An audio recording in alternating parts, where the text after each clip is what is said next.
Uma propriedade milenar, um solo sagrado para bruxas e druidas, onde o castelo foi erguido. O castelo caiu e uma mansão ficou em seu lugar, acumulando mais e mais energias, tornando-se um ponto infestado de fantasmas. Duas gêmeas deformadas que atacam os vivos. Tem um arpista assassinado que não para de tocar sua música. E uma moça enforcada na árvore por causa de uma mentira. Fica aí. Essa noite a gente vai conhecer a casa de Dan, na Escócia. E fica até o final, porque tem um fantasma que é a cara do Halloween e que está esperando por vocês. Ring around the rosy. Boa noite, eu sou a Doutora Plague, abrindo as portas do sanatório, comemorando hoje o Halloween e o aniversário do sanatório. A Escócia é um desses lugares onde o Halloween, que já é um período mágico, fica ainda mais especial. Lugar antigo, cheio de histórias, de fantasmas, de seres, alguns que a gente nem imagina que existam. É o cenário perfeito para a nossa história dessa noite. A gente vai conhecer a casa de Dan. Dizem que a propriedade onde está construída a casa de Dan remonta aos 9.000 anos. Foi território sagrado de druidas e bruxas. Aconteceu de tudo ali. Envenenamento, assassinatos, bruxaria, tudo isso transformou a casa de Dan em um dos lugares mais assombrados da Escócia. A belíssima mansão georgiana já foi um castelo durante os séculos XII e XIII. Depois passou a ser uma mansão que pertenceu à mesma família de 1375 até 1980, quando passou a fazer parte de um parque. Por isso mesmo está aberta a visitação. E foi já na época do castelo, onde um entre tantos crimes aconteceram. Conta-se sobre um cavaleiro, prestes a sair para a batalha, e prometeu à noiva que assim que voltasse, se casariam. A noiva era uma das principais herdeiras do castelo e aquele que se casasse com ela também seria.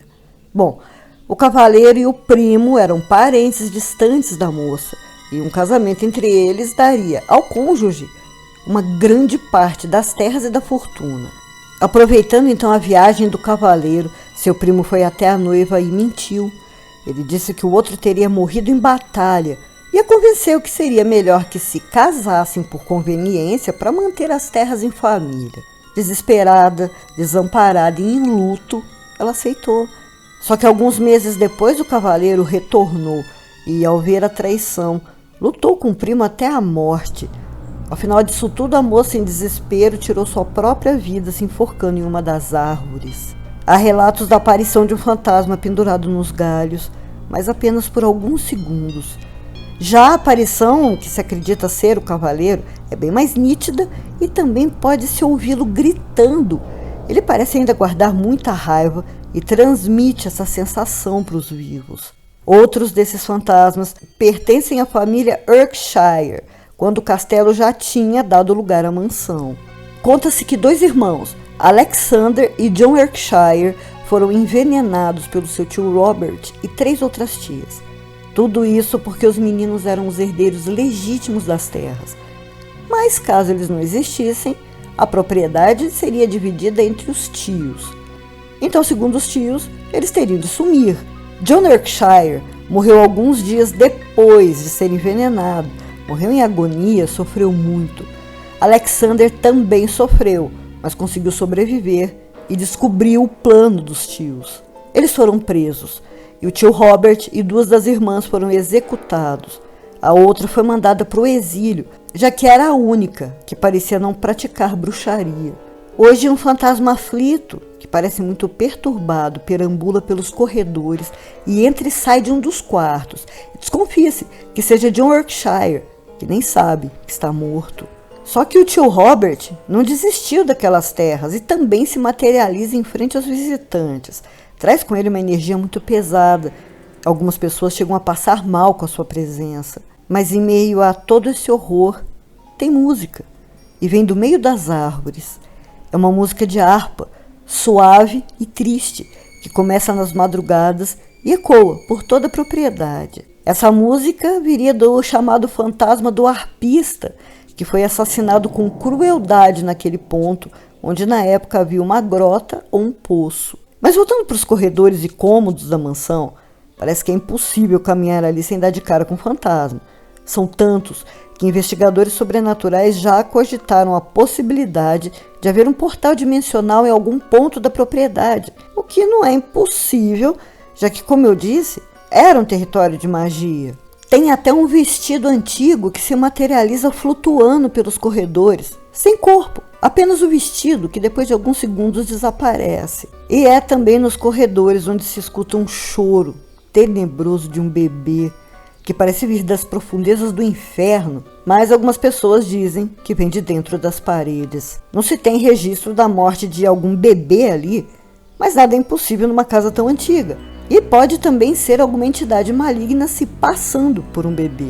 E não é esse suposto bebê a única entidade ou espírito infantil na casa, porque os fantasmas assustadores de duas gêmeas percorrem toda a construção, empurrando, beliscando e puxando o cabelo e as roupas das visitas.